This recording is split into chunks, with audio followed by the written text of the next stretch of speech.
નમસ્તે વિદ્યાર્થી મિત્રો,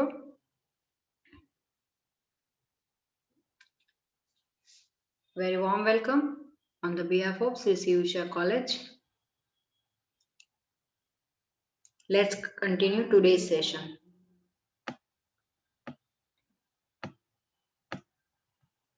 We are continuing unit 4 and name is marginal costing. It's our day 23.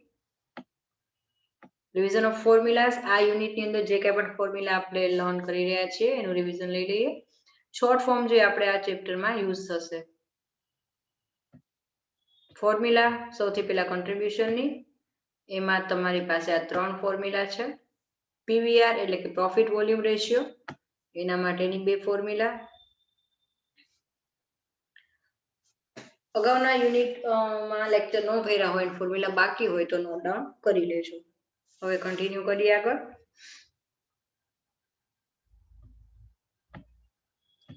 દરેક વિડીયોમાં ફોર્મ્યુલા મૂકવાનું રીઝન એક જ છે કે તમે રેન્ડમલી કોઈ પણ આ ચેપ્ટરનો વિડીયો જુઓ તો તમારી પાસે આ ચેપ્ટરની તમામ ફોર્મ્યુલા આવી જાય. એક્સપ્લેન હું નથી કરતી કારણ કે ઓલરેડી અગાઉના વિડીયોઝમાં બધી જ ફોર્મ્યુલા મેં એક્સપ્લેન કરેલી છે, તો એના માટે તમારે અગાઉના વિડીયો જોવા પડશે. જ્યારે પણ આપણે ચેપ્ટર સ્ટાર્ટ કર્યું ત્યારે બીઈપી ની ત્રણ ફોર્મ્યુલા છે. એસ્ટિમેટેડ સેલ્સ ઇન યુનિટ માટે 2 અને એસ્ટિમેટેડ સેલ્સ ઇન અમાઉન્ટ અથવા રૂપીસ જે કહે છે એના માટે પણ 2 ફોર્મ્યુલા છે.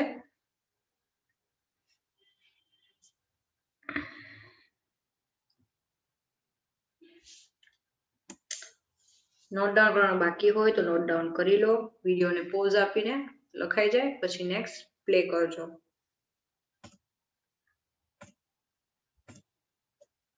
શોર્ટ ફોર્મ લઈ લઈએ. Next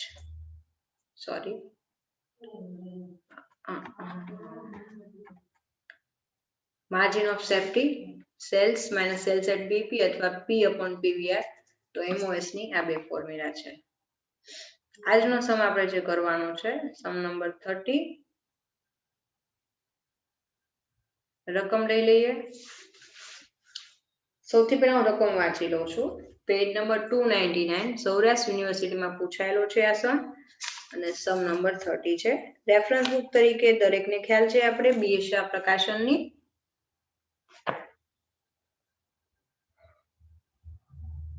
TYBCom semester 5 management accounting 1 એ આપણે ટેક્સ્ટ બુક યુઝ કરીએ છીએ રેફરન્સ તરીકે. Karishma Limited gives the following information for the year ending on 31st March 2018. Sales unit આપ્યા છે 30,000, profit volume ratio 30% આપ્યું છે, margin of safety આપણને 45% આપ્યું છે, SP per unit તમને 60 રૂપીસ આપ્યું છે. Calculate the following. સૌથી પહેલા ફિક્સ્ડ એક્સપેન્સ એટલે મેં ખાલી F લખી નાખ્યું. પછી આપ્યું છે પ્રેઝન્ટ પ્રોફિટ, તો સેમ વસ્તુ મેં લખી છે. પછી છે the required sales amount to earn profit of rupees 4,86,000, તો મેં શોર્ટમાં આ પ્રમાણે લખી નાખ્યું. ફોર્થ પોઈન્ટ છે if the variable cost are reduced by 20% new BEP, તો એ જ વસ્તુ મેં લખી નાખ્યું છે. વેરિયેબલ કોસ્ટ એટલે V અને તમે ઘટાડો છો 20%, તો નવું બીઈપી કેટલું. ફિફ્થ છે એમઓએસ અને જો પ્રોફિટ આટલો હોય તો.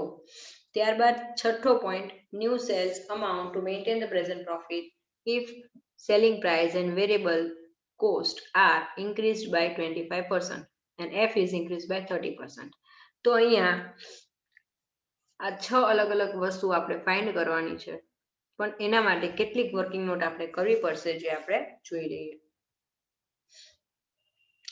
તો સ્ટાર્ટિંગમાં તમારે શું કરવાનું છે, તો સૌથી પહેલા અહીંયા આપણને સેલ્સ યુનિટમાં આપ્યું છે અને સેલ્સ પ્રાઇસ પર યુનિટ 60 આપી છે. તો આપણી પાસે સૌથી પહેલા સેલ્સ એ રૂપિયામાં હોવું જરૂરી છે. તો અહીંયા સૌથી પહેલા સેલ્સ અમાઉન્ટ આપણે શોધવી હોય તો sales equal to 30,000 unit into price per unit એટલે 18 લાખ આપણને સેલ્સ મળી ગયું. પછી અહીંયા આપણને ડિટેલ્સમાં 4 જ ડિટેલ આપી છે. સેલ્સના unit, profit volume ratio, margin of safety અને એસપી પર યુનિટ. એના બેઝ ઉપર જ્યારે આ બધું કરવાનું કીધું હોય તમને તો કેટલીક થિયોરમ મગજમાં યાદ રાખવાનું. જ્યારે સેલ્સમાંથી તમે પ્રોફિટ વોલ્યુમ રેશિયો માઇનસ કરો છો તો વેરિયેબલ કોસ્ટ મળે છે. આ એક બેઝિક રૂલ છે. એટલે આપણે ધારવાનું કે સપોઝ સેલ્સ 100 હોય તો અહીંયા આપણને પીવીઆર ના પર્સન્ટેજ આપ્યા છે 30%. તો એ 30% આપણે પર્સન્ટેજ હંમેશા 100 ઉપર કેલ્ક્યુલેટ કરવાના હોય, એટલા માટે આપણે સેલ્સ બરાબર 100 અઝ્યુમ કર્યું. પીવીઆર તમને 30% આપ્યું છે એટલે -30 કર્યા, એટલે વેરિયેબલ કોસ્ટ આપણને કેટલી મળી? 70. તો અહીંયા ઇન શોર્ટ સૌથી પહેલા આપણે સેલ્સની અમાઉન્ટ શોધી અને એના ઉપરથી આપણે પીવીઆર ના પર્સન્ટેજ અને સેલ્સ આ બંને વસ્તુની મદદથી આપણે વેરિયેબલ કોસ્ટ ફાઇન્ડ કરી. તો હવે ત્રિરાશિ મૂકવાની કે 100 સેલ્સ હોય તો વેરિયેબલ કોસ્ટ 70. તો 18 લાખ સેલ્સ હોય તો એના 70% વેરિયેબલ કોસ્ટ કેટલા થાય? તો આન્સર તમને મળશે. કેલ્ક્યુલેશન કરશો 18 લાખ ઇન્ટુ 70 ડિવાઇડ બાય 100 કરીએ એટલે તમને આન્સર મળશે 12,60,000 રૂપિયા વેરિયેબલ કોસ્ટ. હવે વેરિયેબલ કોસ્ટ ક્યારેય અમાઉન્ટમાં ન હોય, ખાસ યાદ રાખજો. જ્યારે પણ તમને એમાં ઇન્ક્રીમેન્ટ ડિક્રીમેન્ટ કાંઈ પણ ફેરફાર કે તો અમાઉન્ટમાં ફેરફાર કરો તો તમને પ્રોપર આન્સર મળે નહીં. તો વેરિયેબલ કોસ્ટ આપણે ફાઇન્ડ કરવા માટે તમારે વેરિયેબલ કોસ્ટ પર યુનિટ ફાઇન્ડ કરવા માટે જે વેરિયેબલ આપ્યા છે આપણે અમાઉન્ટમાં જે અમાઉન્ટ શોધી એના ડિવાઇડ બાય યુનિટ કરવાના. તો 12,60,000 આપણે ટોટલ વેરિયેબલ કોસ્ટ આવી, એના ડિવાઇડ બાય અહીંયા સેલ્સના યુનિટ 30,000 આપેલા જ છે તો ડિવાઇડ બાય 30,000 કરીએ એટલે આપણને 42 રૂપિયા પર યુનિટ વેરિયેબલ કોસ્ટ મળી જાય. તો અહીંયા વેરિયેબલ કોસ્ટ મળે છે આપણને 42 રૂપીસ.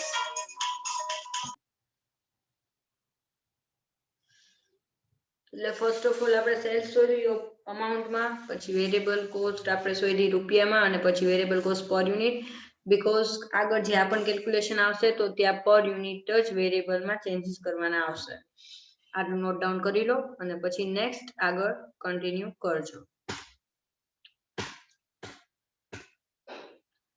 ડિટેલ્સ તમે જે આપી છે સેલ્સ 30,000 યુનિટ, અમાઉન્ટ આપણે શોધી લીધા 18 લાખ રૂપીસ, સેલિંગ પ્રાઇસ તમને 60 રૂપિયા પર યુનિટ આપી છે, વેરિયેબલ કોસ્ટ આપણે ફાઇન્ડ કરી 42 રૂપીસ પર યુનિટ, પીવીઆર 30% અને એમઓએસ 45. હવે આ વસ્તુ તમારે દરેક વખતે લખવાની જરૂર નથી. મેં અગાઉના સ્લાઇડમાંથી મારે જે જરૂરી હતું એ ડેટા મેં લખ્યો. હવે તમારે અહીંયાથી જોવાનું છે. સૌથી પહેલા આપણે માર્જિન ઓફ સેફ્ટી ફાઇન્ડ કરવાની આવશે. 18 લાખ છે સેલ્સ ઇન્ટુ પર્સન્ટેજ આવે ને માર્જિન ઓફ સેફ્ટીના એ મૂકો એટલે આપણને માર્જિન ઓફ સેફ્ટી મળે છે. તો સેલ્સ આપણે અમાઉન્ટમાં શોધી લીધું 18 લાખ અને એના પર્સન્ટેજ 45 આપ્યા છે એટલે 8,10,000 માર્જિન ઓફ સેફ્ટી. ત્યારબાદ સેકન્ડ જે ફોર્મ્યુલા છે એમઓએસ, એમઓએસ ની formula sales minus sales at BEP. આની મદદથી હવે આપણને સેલ્સ એટ બીઈપી મળશે. તો માર્જિન ઓફ સેફ્ટી આપણને મળ્યું છે 8,10,000, સેલ્સ 18 લાખ શોધ્યું અને સેલ્સ એટ બીઈપી એટલે સેલ્સ એટ બીઈપી આપણને મળે છે 18 લાખ. 8,10,000 છે એ આ સાઈડ છે એ સાઈડ બદલાવ એટલે માઇનસ થશે. અહીંયા સેલ્સ એટ બીઈપી નેગેટિવ છે, સામે જાય તો એ પોઝિટિવ થઈ જશે એટલે sales at break even point આપણને મળે છે 9,90,000. ખાસ યાદ રાખજો જ્યારે પણ તમને એક્ઝામમાં આ રીતે ડિટેલ્સ આપી હોય તો તમને સૌથી પહેલા સપોઝ અહીંયા એવું કીધું છે કે ફિક્સ કોસ્ટ શોધો તો ડાયરેક્ટ ફિક્સ કોસ્ટ ન મળે. તમને તમારી પાસે તમામે તમામ ફોર્મ્યુલા તમે પેલા લખેલી હશે પછી તમારે નક્કી કરવાનું છે કે આ વસ્તુ માટે પેલા મારે આ ફાઇન્ડ કરવું પડે, આ વસ્તુ મારે આમ ફાઇન્ડ કરવું પડે, અથવા શોર્ટકટ મેથડ લેવી હોય તો આ પ્રકારની રકમ આપી હોય તો આ જ સ્ટેપ તમારે કરીને બેઝિક બધી જ નેસેસરી ઇન્ફોર્મેશન ફાઇન્ડ કરવાની રહેશે. એટલે સેલ્સ એટ બીઈપી આપણને મળી ગયું 9,90,000. હવે આપણને જે ડિટેલ જોઈએ છે એ આમાં ફિક્સ એક્સપેન્સ પેલી આપણે ફાઇન્ડ કરીએ. એટલે અત્યાર સુધી આપણે જે કંઈ પણ ફાઇન્ડ કર્યું એ વર્કિંગ નોટનો ભાગ ગણાશે. તો બીઈપી ની ઇક્વલ ટુ ની ફોર્મ્યુલા છે F/PVR. તો બ્રેક ઇવન પોઈન્ટ આપણે અહીંયા શોધી લીધો. તો બીઈપી છે, પ્રોફિટ વોલ્યુમ રેશિયો આપણને આપી દીધો છે અને એફ આપણે શોધવાનો છે. અત્યાર સુધી આપણે ફિક્સ કોસ્ટ કે પીવીઆર ની મદદથી બીઈપી શોધતા હતા, પણ અહીંયા આપણે બીઈપી ની ફોર્મ્યુલા ઉપરથી ફિક્સ કોસ્ટ શોધશું. તો ડિટેલ બંને આપણે નોટ ડાઉન કરી નાખી. બીઈપી 9,90,000, એફ અપોન પીવીઆર છે 30%, તો એફ આપણને મળે છે 2,97,000. આરામથી પહેલા નોટ ડાઉન કરી નાખો, વર્કિંગ નોટ કરી નાખો, પછી આગળ કન્ટિન્યુ કરીએ. એટલે પહેલો પોઈન્ટ આપણે પ્રૂવ થઈ ગયો, ફિક્સ એક્સપેન્સ ફાઇન્ડ કરી લીધું આપણે.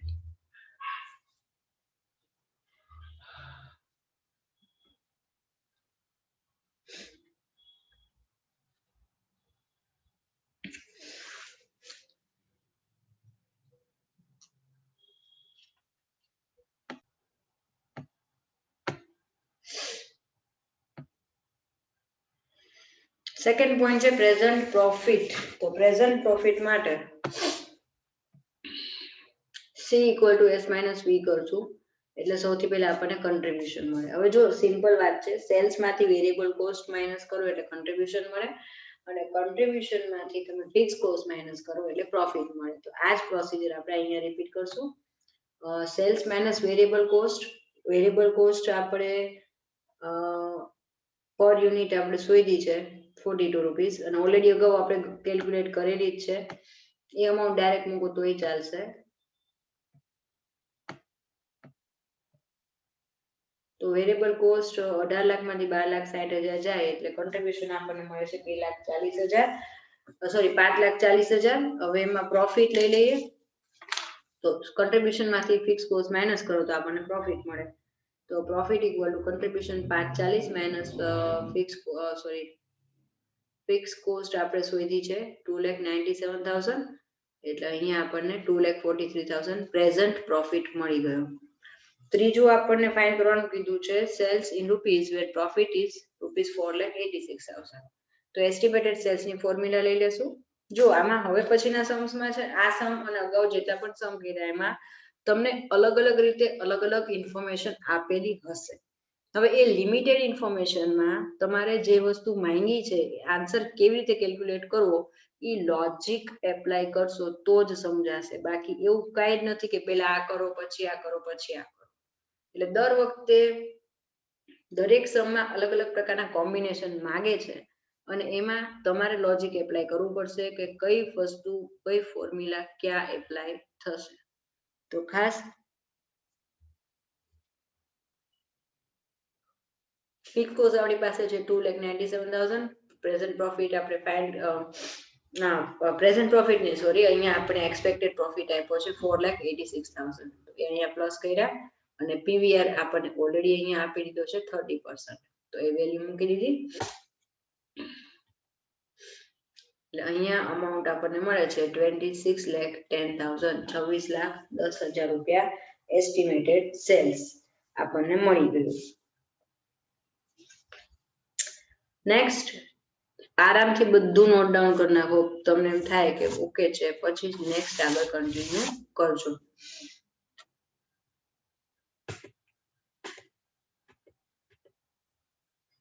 If V is reduced by 20%, then new BEP in rupees. હવે V નવા શોધવા છે, તો જૂનું વેરિયેબલ કોસ્ટ છે એ આપણે 20% ઘટાડવો છે. તો જૂનું વેરિયેબલ કોસ્ટ આપણે 42 આવ્યા હતા, એના 20% લેસ કરીએ એટલે આપણને 8.40 રૂપિયા 42 માંથી માઇનસ કરતા અમાઉન્ટ મળે છે 33.60 રૂપીસ પર યુનિટ. નવું વેરિયેબલ શોધીએ એટલે નવું કન્ટ્રીબ્યુશન પછી આવશે. સેલ્સ પ્રાઇસ તમને 60 આપ્યા છે, એમાં 33.60 માઇનસ કરીએ નવું વેરિયેબલ કોસ્ટ એટલે કન્ટ્રીબ્યુશન આપણને મળે છે 26.40. નવું પીવીઆર શોધી લઈએ. New PVR equal to C/S × 100. તો નવું કન્ટ્રીબ્યુશન આપણને મળ્યું છે 26.40. વેરિયેબલ કોસ્ટ સેલ્સ આપણી પાસે છે 60 રૂપીસ, એટલે નવો પીવીઆર આપણને મળે છે 44%. હવે આ બધી જ વસ્તુ આપણી પાસે નવી છે, નવું કોન્ટ્રીબ્યુશન આવી ગયું, નવું પીવીઆર આવી ગયું. હવે આપણે ફાઇન્ડ કરવાનું રહેશે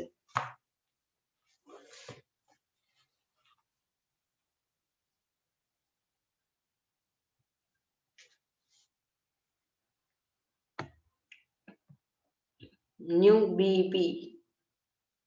હવે રૂપીઝમાં ફાઇન્ડ કરવી હોય તો એની ફોર્મ્યુલા છે એફ અપોન પીવીઆર. જો યુનિટમાં કીધું હોત તો તમારે એફ અપોન સી આવે. હવે એફ આપણે નવો ફાઇન્ડ ઓલરેડી જે ફિક્સ કોસ્ટ ફિક્સ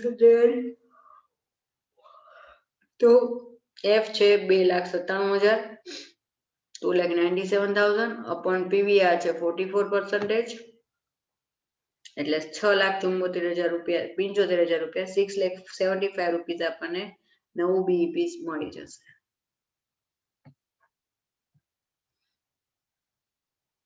પાંચમું MOS at a profit of rupees 19,80,000.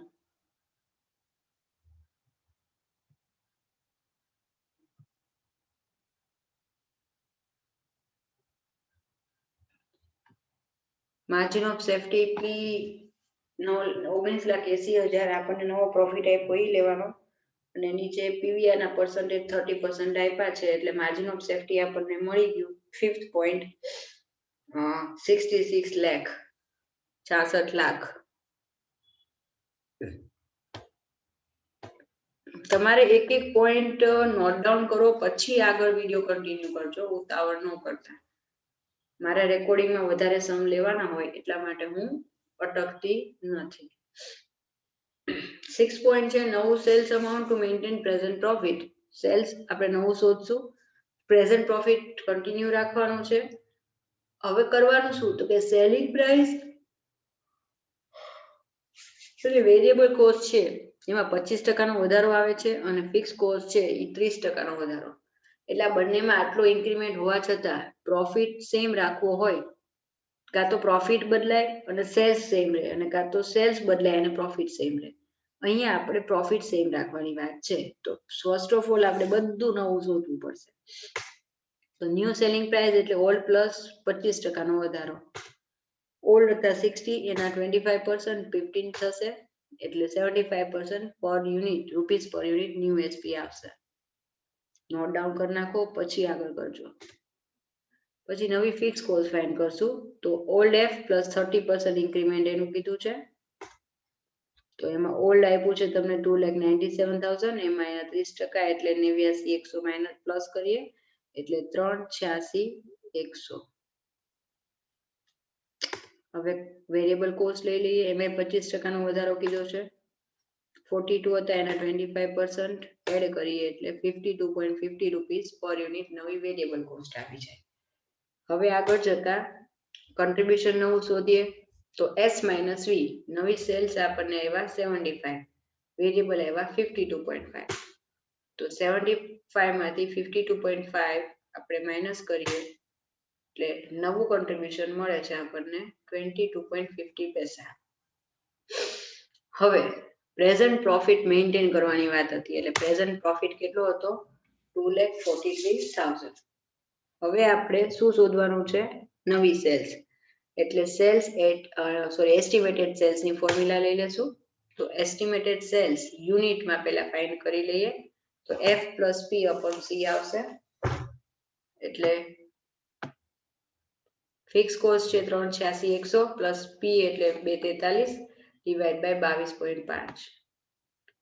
તો અહીંયા એસ્ટિમેટેડ સેલ્સ ઇન યુનિટ તમારે આવશે 27,960 યુનિટ.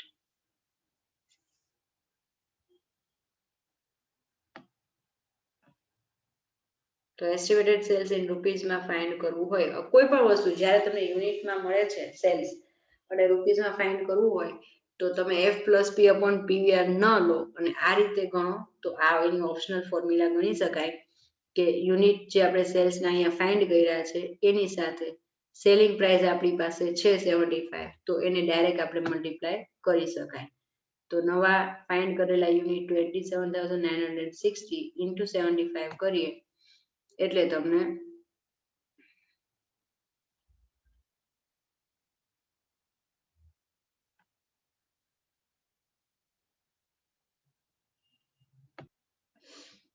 તો આ રીતે લાસ્ટમાં આન્સર મળે છે એસ્ટિમેટેડ સેલ્સ બે આપણે ફાઇન્ડ કર્યા યુનિટની અંદર 27,960 યુનિટ અને એસ્ટિમેટેડ સેલ્સ રૂપીઝમાં આવ્યા છે 20,97,000 રૂપીઝ. તો અહીંયા આપણે છઠ્ઠું અને લાસ્ટ આ સમની કેલ્ક્યુલેશન પૂરું કર્યું. આઈ હોપ કે તમને આ સમ સમજાણું હશે. આ અને આની જેવા અગાઉ તમે એક્સરસાઇઝમાં જોશો ને તો લગભગ ઘણા બધા સમ આપ્યા છે, પણ વસ્તુ એકની એક જ આવે છે. અલગ અલગ રીતે તમને આપી હોય રકમ, પણ અલ્ટિમેટલી ફાઇન્ડ તો તમારે જે 8 ફોર્મ્યુલા મેઇન જે છે 4 બેઝિક એના ઉપરથી ફાઇન્ડ કરવાની છે. તો આઈ હોપ કે હવે સુધી આટલા જે સમ કરાવ્યા એમાં તમારે ઇનફ લોજિક ડેવલપ થઈ ગયું હશે. તો આપણે ચેક કરી લઈએ, બરાબર. તો આ સમ તો મેં અત્યાર સુધીના બધા સમ કમ્પ્લીટ રેડી મેં જ કરાવ્યા. હવે પછીનો એક સમ હું લઉં છું કે હવે આના જેવા સિમિલર સમનું લિસ્ટ લઈ લઈએ, બરાબર. પહેલા તો હોમવર્ક.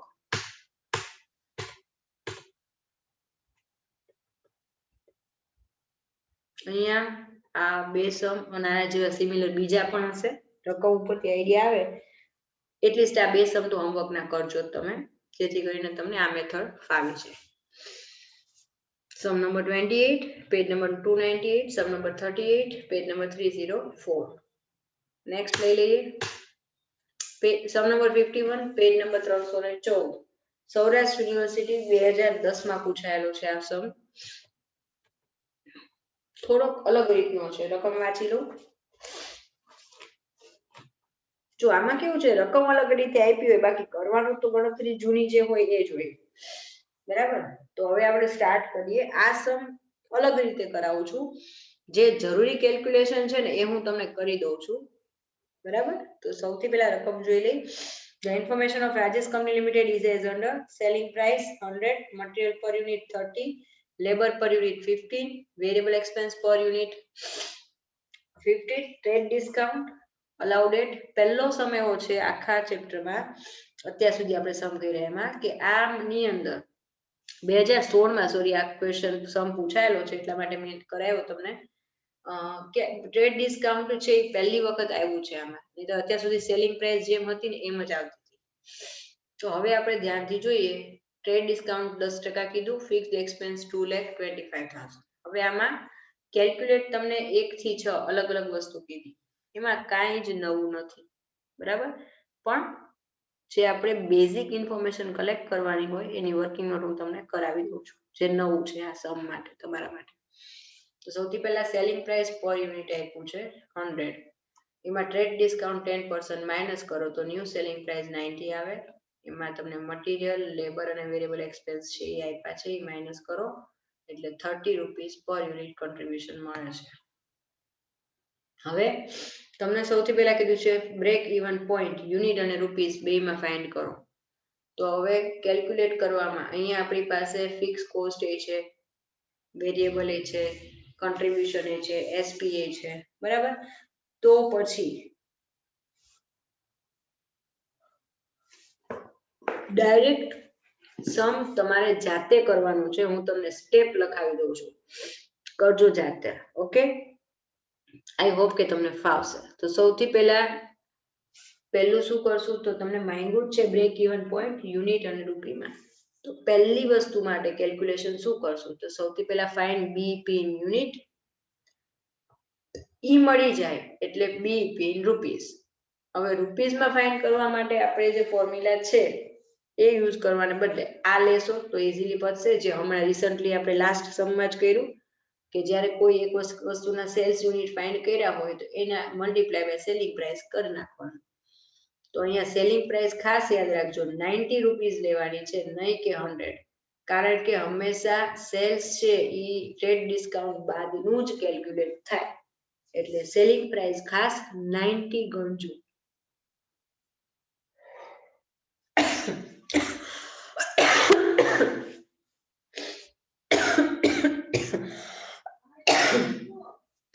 અરે ભાઈ સારું જ છે, મને મમ્મી રેકોર્ડિંગ ચાલુ છે.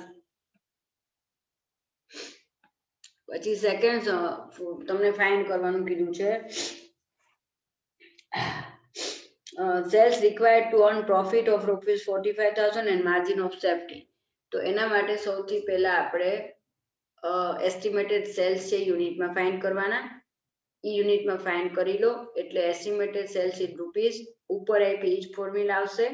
આમાં જે આન્સરમાં યુનિટ આપ્યા હોય એના મલ્ટીપ્લાય બાય સેલિંગ પ્રાઇસ કરવાની. અગેન કહું છું એસપી 90 લેવાની રહેશે, 100 નહીં. હવે એસ્ટિમેટેડ સેલ્સ આપણને મળી ગયા, બીઈપી આપણે ઉપર શોધ્યું એટલે માર્જિન ઓફ સેફ્ટી આપણે જે શોધવું છે ફાઇન્ડ કરવું છે એમાં સેલ્સ જે અત્યારે કર્યું એ અને ઉપર બીઈપી સેલ્સ માઇનસ કરો એટલે એમઓએસ તમને મળી જશે. ડન. ત્રીજું શું માંગ્યું છે બુકમાં? Amount of cell when loss is 30,000. તો અગેન એસ્ટિમેટેડ સેલ્સ ફાઇન્ડ કરવાનું છે. લોસ વાળી ફોર્મ્યુલા આવશે, એફ પ્લસ પી નહીં પણ એફ માઇનસ એલ લેવાનું. અપોન સી કરશો એટલે તમને યુનિટ વાળું મળી જશે.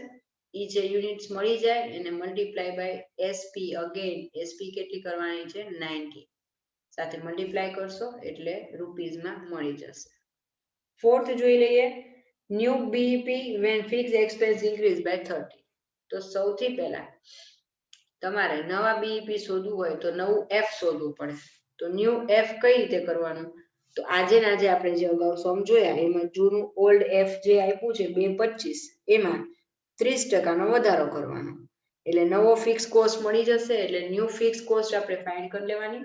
ત્યારબાદ નવું બીઈપી યુનિટમાં ફાઇન્ડ કરવાનું અને ત્યારબાદ નવું બીઈપી રૂપીઝમાં. તો જે યુનિટમાં ફાઇન્ડ કર્યું છે અગેન એના મલ્ટીપ્લાય બાય 90 રૂપીઝ પર યુનિટ કરવાના રહેશે. એટલે ફોર્થ પણ તમારે જાતે સમ થઈ જવાનું. આગળ જોઈએ 5 માટે શું કીધું છે? To earn profit of rupees 75,000 what extra percentage of sales then BEP is required. એટલે તમારે પ્રોફિટ મેળવવો છે 75,000 અને વધારાના પર્સન્ટેજ ઓફ સેલ્સ કીધા છે બીઈપી કરતા, બરાબર? તો અહીંયા આપણે સૌથી પહેલા નેસેસરી સેલ્સ શોધવાનું એટલે કે એસ્ટિમેટેડ સેલ્સ. નેસેસરી સેલ્સ ની જે ફોર્મ્યુલા છે એ યુનિટમાં શોધો. ત્રીજી વાર રિપીટ બેક ટુ બેક આવે છે. પછી એને રૂપીઝમાં શોધવાનું. ત્યારબાદ એક્સ્ટ્રા સેલ્સ શોધવું હોય તો sales minus sales at BEP. એને કીધું જ છે કે બીઈપી થી ઉપરનું વધારાનું કયું, તો એક્સ્ટ્રા સેલ્સ છે એ તમને મળી જશે પણ રૂપિયામાં મળશે. પછી એના પર્સન્ટેજ શોધવાના. તો એ કઈ રીતે? તો તમે જ્યારે કેલ્ક્યુલેટ કરશો ને તો આ પ્રમાણે આવશે. 67,500 છે એ 22,500 તો 100% કેટલા? તો 100 એ કેટલા? એટલે 33.33% તમારે આવશે. એટલે પાંચમામાં ટકા પણ શોધાઈ ગયા. છઠ્ઠું છે new break-even point if selling price is increased by 5% and trade discount is not allowed. તો નવો બીઈપી શોધવો છે આપણે. જ્યારે કન્ડિશન કીધું કે સેલિંગ પ્રાઇસ છે એ વધશે 5% અને ટ્રેડ ડિસ્કાઉન્ટ એલાઉ ન હોય તો અહીંયા નવી સેલિંગ પ્રાઇસ તમારે શોધવાની છે. અને પ્લસ એમાં ટ્રેડ ડિસ્કાઉન્ટ એલાઉ નથી કીધું તો નવી સેલિંગ પ્રાઇસ પહેલા શોધતી વખતે ધ્યાનમાં, અત્યાર સુધી બધામાં આપણે એસપી છે એ 90 રૂપીઝ લીધી હતી. હવે ટ્રેડ ડિસ્કાઉન્ટ કન્સિડર કરવાનું નથી એટલે જે ઓરિજિનલ સેલ્સ પ્રાઇસ છે ને 100 ઈ લેવાના.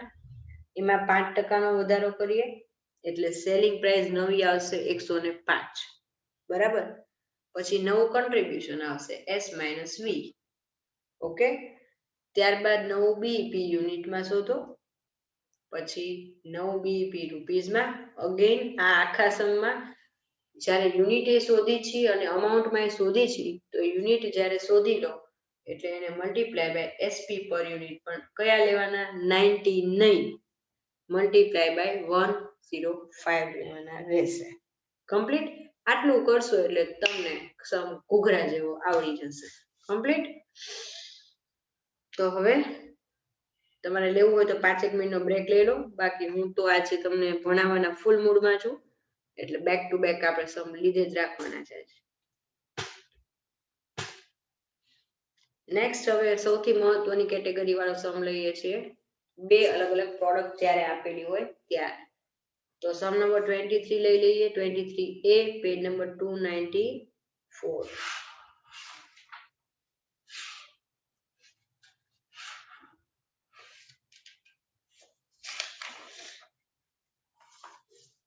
Dikshita Chemicals Limited manufactures two types of product known as X and Y.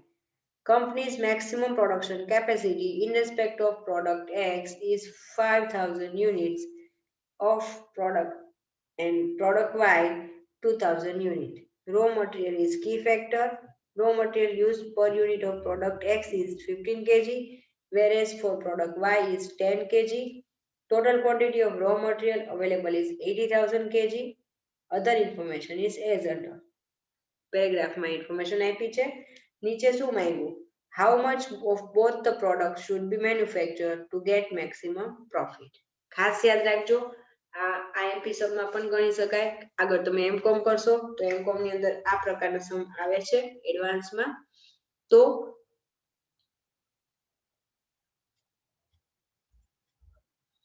Key factor, આ કઈ કેટેગરી ગણાશે? કી ફેક્ટર વાળા સમ. આ થોડું બીજા બધા કરતા અલગ એટલા માટે છે, ફોર્મ્યુલા પણ આમાં અલગ અલગ પ્રકારની આવશે. આ જે ફોર્મ્યુલા કે આવવાની નથી, અલગ રીતે જ આનું કેલ્ક્યુલેશન બધું છે. અત્યાર સુધી આપણે જેટલા સમ શીખ્યા એના કરતા આખો અલગ. તમને એવું કહેવા માંગે છે કે જે કંપની છે એમાં એ લોકો બે પ્રોડક્ટ બનાવે છે, એક્સ અને વાય. દરેકની સેલિંગ પ્રાઇસ જુદી જુદી છે, દરેકના રો મટીરિયલનો ખર્ચો જુદો, દરેકની પાછળ મજૂરોને મજૂરી ચૂકવી છે એ પણ જુદી છે. પ્લસ જે પ્રોડક્ટનું એક યુનિટ બનાવો છો તો એમાં મટીરિયલ કેટલું વપરાય એની ક્વોન્ટિટી પણ જુદી છે. હવે અહીંયા કી ફેક્ટર એટલે શું કહેવા માંગે છે? કી ફેક્ટર, કી એટલે ચાવી, ચાવીરૂપ પરિબળ એટલે શું? તો કે તમે કંપનીમાં પ્રોડક્શન કેટલું કરશો કે સેલ્સ કેટલું મતલબ થશે, પ્રોડક્શન એ નક્કી કરવા માટે જે ફેક્ટર ઉપર તમારે ડિપેન્ડ રહેવું પડે છે, આધારિત, તો એને કી ફેક્ટર કહેવાય. તો ખબર કેવી રીતે પડે? આમાં તો સમમાં ચોખ્ખું કીધું કે રો મટીરિયલ કી ફેક્ટર છે, પણ ક્યારેક તમને એવું કે ભાઈ આપણી પાસે આ વસ્તુ આટલી છે, આટલામાં ચલાવવાનું, તો એ કી ફેક્ટર થઈ ગયું, એ લિમિટિંગ ફેક્ટર થયું. એનાથી વધારે એ વસ્તુ નહીં હોય તો એનાથી વધારે વસ્તુ ન હોય એનો મતલબ શું થયો? કે એ પ્રોડક્ટ માટે એ વસ્તુ જ નથી તો તમે એ પ્રોડક્ટ કેવી રીતે બનાવી શકો? તો આજે પ્રોડક્ટને ડેવલપ કરવા માટે જરૂરી છે સૌથી પહેલા રો મટીરિયલ. રો મટીરિયલ જ ન હોય તો પ્રોડક્ટ કેવી રીતે બને? બીજું મજૂરો જ અવેલેબલ ન હોય તો તમે મજૂરી કેવી રીતે કરાવો? મતલબ કે એ વ્યક્તિ હાજર જ ન હોય તો પ્રોડક્શન કેવી રીતે થાય? તો નોર્મલી આ ચેપ્ટરમાં અત્યારે આપણે જે હું સમ કરાવું છું એ કેટેગરીમાં કી ફેક્ટરમાં અત્યારે સમ લઈએ છીએ રો મટીરિયલ કી ફેક્ટર. આના પછીનો હું સમ કરાવીશ એ છે લેબર કી ફેક્ટર. આ બે જ પ્રકારના સમ છે. આના સ્ટેપ એ 4 ફિક્સ છે, એ 4 સ્ટેપ તમે સમજી લો એટલે તમને આ સમ ફાવે. સમજવામાં અને વાંચવામાં થોડોક અઘરો લાગે છે પણ હકીકતમાં એટલો અઘરો નથી. આ રીતે તમારે ઇન્ફોર્મેશન પહેલા ટેબ્યુલર ફોર્મેટમાં આન્સરમાં લખી નાખવાની. Particular X and Y, raw material, direct labour, variable overhead, selling price, આટલું તમને ડિટેલ આપેલી છે ઓલરેડી ટેબ્યુલર ફોર્મેટ. મેં એડ શું કર્યું? તો પેરેગ્રાફમાંથી મારે આગળ જે જરૂરી છે એ એડ કર્યું પ્રોડક્શન કેપેસિટી. મતલબ એવું કહેવા માંગે છે કે તમારી કંપનીમાં એક્સ નામની પ્રોડક્ટ તમે વધુમાં વધુ 5,000 યુનિટ બનાવી શકશો અને વાય નામની પ્રોડક્ટ વધુમાં વધુ 2,000 યુનિટ. પછી એક પ્રોડક્ટ બનાવવા માટે રો મટીરિયલ યુઝડ પર યુનિટ 15 કિલો મટીરિયલ જોઈએ છે અને આમાં 10 કિલો મટીરિયલ જોઈએ છે. ઓકે, બીજી વસ્તુ જે મેં હાઇલાઇટ કરી છે એ છે raw material is key factor. Total raw material available છે 80,000 કિલો. આપણી પાસે 80,000 કિલો જ મટીરિયલ છે, એનાથી વધારે મટીરિયલ નથી. તો આ આપણી લિમિટ થઈ. આ તો બુકમાં કીધું છે કે આ કી ફેક્ટર છે, પણ જે વસ્તુ લિમિટેડ આપી હોય ને એને કી ફેક્ટર ગણી લેવાનું. હવે આન્સર લઈ લઈએ. તો સૌથી પહેલું સ્ટેપ કન્ટ્રીબ્યુશન પર યુનિટ ઓફ ઈચ પ્રોડક્ટ એ શોધવાની. એટલે આ રીતે ટેબલ બનાવવાનું રહેશે. સૌથી પહેલા કન્ટ્રીબ્યુશનની ફોર્મ્યુલા શું છે યાદ કરો તો જરાક. C = S - V પ્લસ જોઈ લો તમે તો S એટલે સેલિંગ પ્રાઇસ આપણને આપી દીધી છે, આની 300 અને આની 210 જે આપણે લખી નાખી. ઉપરના 3 એક્સપેન્સ છે એ વેરિયેબલ ખર્ચા કહેવાય, જે તમને ઓલરેડી પર યુનિટ આપી દીધા છે. તો એ ત્રણેય અમાઉન્ટ કોઈ જ ગણતરી આમાં કીધી નથી, ઇઝી સમ છે. ડાયરેક્ટલી એ અમાઉન્ટ અહીંયા માઇનસ કરીએ એટલે આપણને કોન્ટ્રીબ્યુશન 135 એક્સમાં મળે છે અને વાયમાં 105. આટલું નોટ ડાઉન કરી લો. એક્ઝામમાં પણ આ ઉપરની રકમનું ટેબલ પણ લખવાની ટેવ રાખજો, કારણ કે આ સમ છે બહુ નાનો, એટલે એક્ઝામિનર જ્યારે પેપર ચેક કરે તો આપણે આ રીતે બ્રીફમાં વ્યવસ્થિત લખીને આપ્યું હોય તો એક્ઝામિનરને પેપરમાં જોવાની જરૂર પડે નહીં. લખી નાખો આટલું.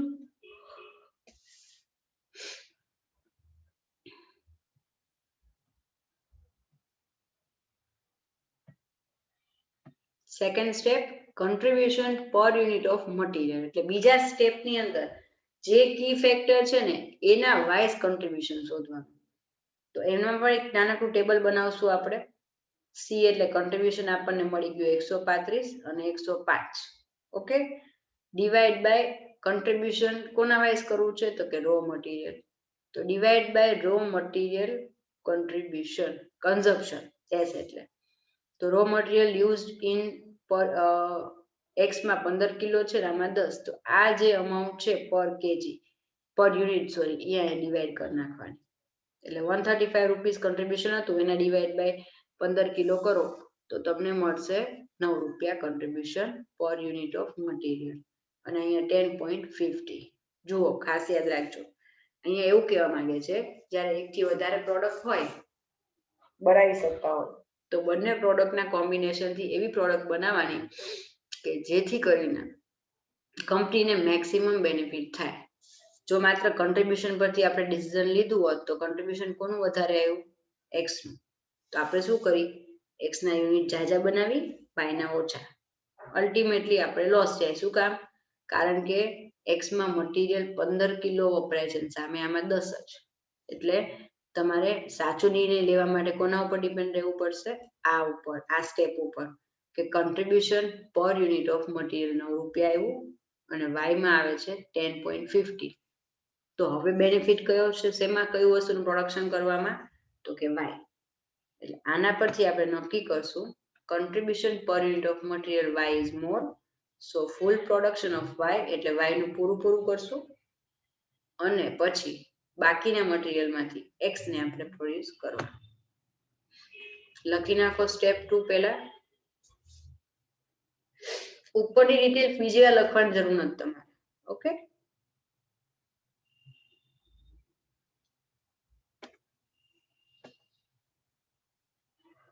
આપણે રિપીટ તમે ન કરતા, મારે જરૂર છે એટલા માટે મેં લખી. આપણે અગાઉ જે પહેલા વખતે જે ટેબલ બનાવ્યું એમાંથી જ આ 3 મહત્વની બાબત લીધી છે. સ્ટેપ લઈ લઈએ ત્રીજું, પ્રોડક્શન કયું કરશું. તો હવે નક્કી થઈ ગયું કે આપણે મટીરિયલ બી પૂરેપૂરું બનાવવું છે. તો હવે મટીરિયલ અવેલેબલ ફોર પ્રોડક્શન કેટલા કીધા આપણને? એ લખ્યું છે કી ફેક્ટર રો મટીરિયલ છે અને 80,000 કેજી છે. તો 80,000 માઇનસ આપણે નક્કી શું કર્યું કે પ્રોડક્ટ વાય પહેલા બનાવી છે, તો પ્રોડક્ટ વાયમાં 2000 × 10 કરીએ એટલે 20,000 કેજી લેસ કરો તો એક્સ માટે કેટલું મટીરિયલ વધ્યું? 60,000 કિલો. તો હવે વાયના યુનિટ ખબર પડી કે 2000 પૂરેપૂરા બનાવવાના છે. હવે એક્સ ના છે એ 5000 પૂરેપૂરા નહીં બને. કેટલા બનશે? તો પ્રોડક્શન ઓફ એક્સ આપણે જોઈએ તો 60,000 કેજી વધ્યા. આપણે અહીંયા કેટલા વધ્યા?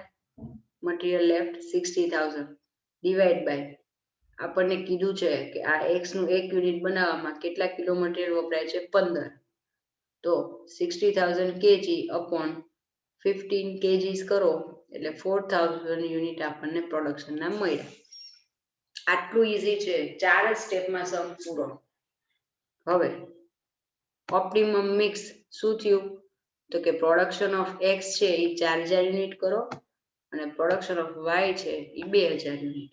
આનો મતલબ આ બે કોમ્બિનેશન થી કંપનીને મેક્સિમમ બેનિફિટ મળશે. ક્લિયર?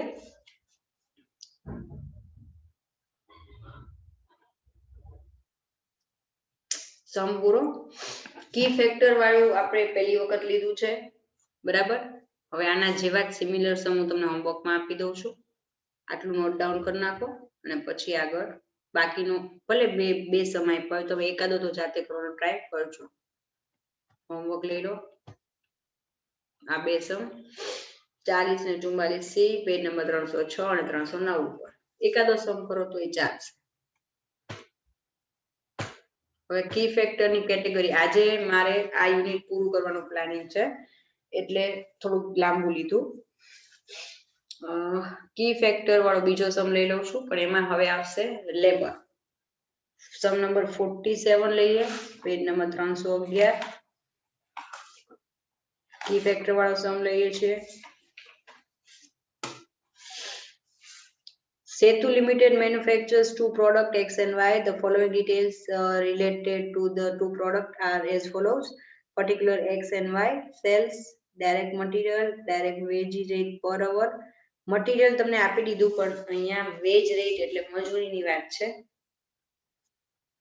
એ તમને આપ્યો. પછી આગળ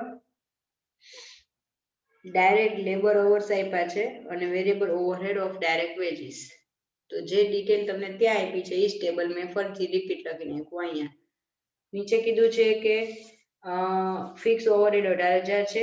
labour is in short supply. જે વસ્તુનું શોર્ટ સપ્લાય હોય, જે વસ્તુ લિમિટિંગ ફેક્ટર હોય એને કી ફેક્ટર કહેવાય. એટલે આના પરથી ખબર પડી કે લેબર છે એ કી ફેક્ટર છે એટલે મેં એ લખી નાખ્યું કે labour hours is a key factor. કેટલા અવેલેબલ છે તો એ આપણે આગળ જતા ગોતશું. which product is profitable તો એમાં લખ્યું છે કે કઈ પ્રોડક્ટ છે એ પ્રોફિટેબલ ગણાશે. if the production capacity of the factory is 1200 unit of x, x ના 1200 યુનિટ એ મેં લખ્યું પ્રોડક્શન કેપેસિટી 1200 x ની અને 1500 y ની. અને જો હોય અને સાથે સાથે કીધું કે 1,02,000 લેબર અવર્સ છે તો ટોટલ લેબર અવર્સ અવેલેબલ છે 1,02,000. ખાસ યાદ રાખજો અગાઉ જે ફોર્મેટ હતું સેમ ફોર્મેટ છે આ, બરાબર. ઇન્ફોર્મેશન સૌથી પહેલા આટલી તો નોટ ડાઉન કરી જ લેવાની.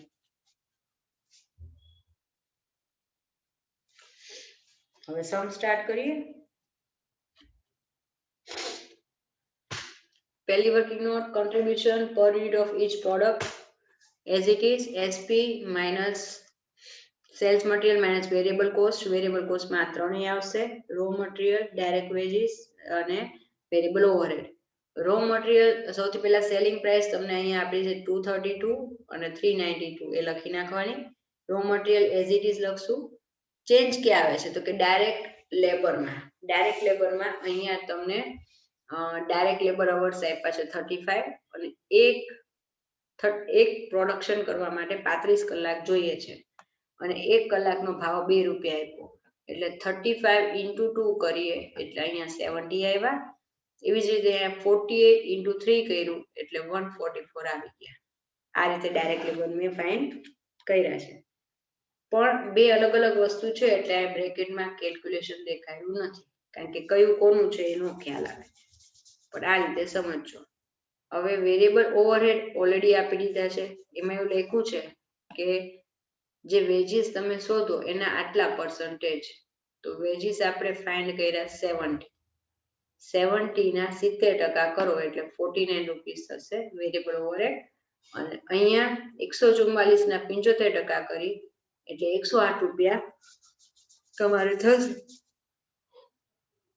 વેરિયેબલ ઓવરહેડ વાય ના. આ બધી જ વસ્તુઓ ડિડક્ટ કરીએ એટલે કન્ટ્રીબ્યુશન તમને 35 પર યુનિટ મળે છે એક્સ માં અને 30 રૂપીસ પર યુનિટ મળે છે વાય માં. આરામથી નોટ ડાઉન કરી નાખો. નો ખ્યાલ આવ્યો હોય તો ફરી પાછો વિડીયોને રિવાઇઝ કરીને પ્લે કરીને જોઈ લો.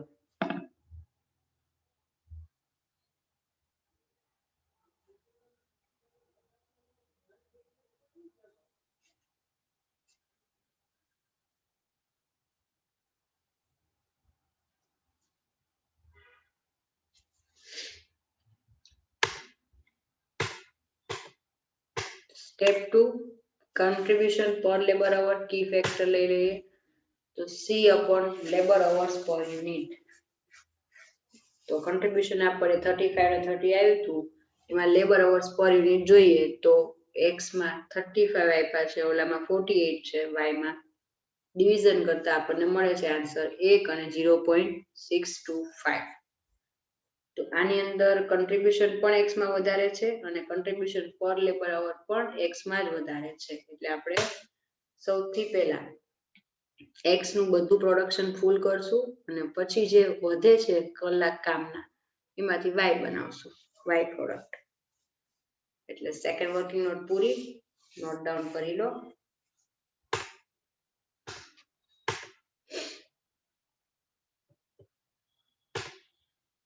પ્રોડક્શન કેટલું લેવું છે? તો ટોટલ લેબર અવર્સ અવેલેબલ 1,02,000 છે. એમાં યુઝડ પ્રોડક્ટ x ને આપણે 1200 યુનિટ છે. 1200 × 35 કરીએ એટલે 42,000 થાય છે. માઇનસ કરીએ એટલે 60,000 કલાક મળે છે y પ્રોડક્ટ માટે. તો પ્રોડક્શન ઓફ y જોઈએ તો 60,000 અવર્સ ડિવાઇડ બાય કેટલા યુનિટ કીધા છે? 48 કલાક. તો ડિવાઇડ બાય 48 અવર્સ કરીએ એટલે 1250 યુનિટ આપણને y ના મળશે. ઓપ્ટિમમ મિક્સ લઈ લઈએ. x ના પૂરેપૂરા 1200 અને y ના 1250.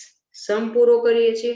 સાથે સાથે ચેપ્ટર પણ ડિક્લેર કરું છું.